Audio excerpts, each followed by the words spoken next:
You've probably noticed people today get offended so easily.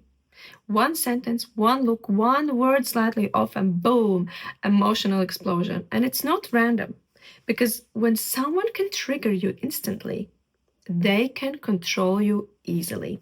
I heard this quote from a former Secret Service agent, Evi Pompuras, that says, if you're easily offended, you're easy to manipulate. And that is a truth that most people don't want to hear, because it calls out something deeper than emotion. It calls out emotional dependence. I'm a great fan of emotions. They are not the enemy. They are our internal army that is staying on guard for us, each one showing up to tell us something we need to see. But when that army starts fighting you instead of fighting for you, it means that someone else is giving the orders. And that's what being offended really is. It's not just sensitivity. It's the moment when your emotional wiring becomes public property. Let's unpack that. Feeling offended feels reasonable and right, as if protecting your dignity. It gives an illusion of strength. I will not tolerate this. But in reality, that reaction doesn't come from power. It comes from insecurity. Being offended means something in you has been touched that you haven't yet made peace with. And the moment that spot is touched, your clarity disappears. And it is instantly replaced by the need to defend yourself. Even if you don't say anything back, but if you felt an imaginary defense system activated in you the moment you heard it, it means that the trigger worked. And that's when the door for manipulation opens up. Because when you're defensive, you're predictable. You start explaining yourself to prove your worth, to correct the position. And whoever knows that button, that trigger, owns you. The best manipulators are not the loudest ones. They are the quiet observers. They study what makes you flinch, what makes you raise your tone, what makes you justify yourself. That's where your wounds live, and that's where they look. They don't need your consent. They just need your reaction, because the moment they have that, they can steer your behavior, your loyalty, even your opinions. It's the same principle that entire industries run on. Marketing, politics, entertainment, all of it thrives on emotional bait. Anger sells, outrage trends, offense keeps people scrolling. And every time you engage, you're feeding someone's algorithm, emotional, political, or digital. That's not freedom, that's remote control. And you're not the one in control here. Do you know who is? Let's go deeper. There's a difference between caring and being offended. Caring is awareness with compassion. Being offended is emotion mixed with ego, and ego is not looking for truth. It's looking for validation. You can care deeply about fairness, justice, respect without turning into an emotional puppet every time someone crosses the line. Because strength isn't in reacting, it's in choosing when and how you respond. When you're centered, no one can force a reaction out of you. You might still feel anger, disappointment, sadness, but you don't become those emotions. You use them as information, not identity. That's emotional freedom, not a cold distance, but clear ownership.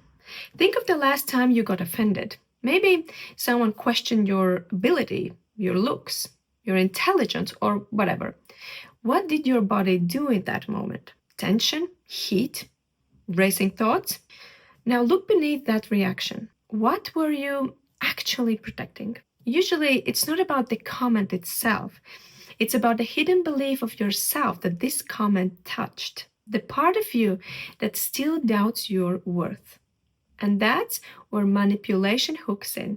Not into the event, but into the belief that you still need to prove yourself. See how sneaky it is? It's not the insult that controls you, it's the inner uncertainty that answers it. Once you see that link, and now you do, everything changes. Because when you know this, offense weakens. You realize that feeling offended doesn't elevate you, it exposes you. It shows where you still take your value from other people's opinions.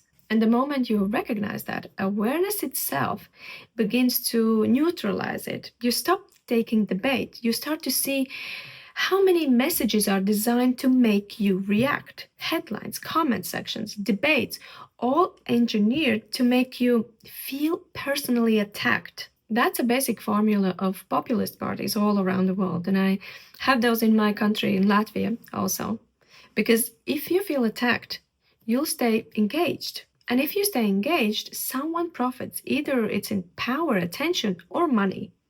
But when you're no longer reacting, you'll become unprofitable to manipulators. You can still care, you just don't perform your caring on someone's command.